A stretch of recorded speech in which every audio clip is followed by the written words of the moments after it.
Atëherë këto mjete, pra 90 milion euro, për të cilët ne si qeveri kemi punuar e jemi angazhuar shumë, do të humbin. Një kredi me këso kamate 0% do të kishte lakmi se cili shtet në çdo kohë. Dhe as që do të diskutohej a duhet miratuar apo jo.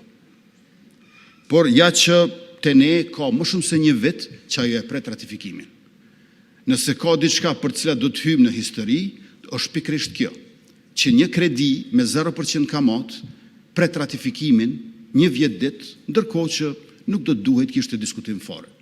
Sepse një kredi të këtill, po e ritheksoj, do ta kishte lakmi secili shtet i botës në çdo kohë.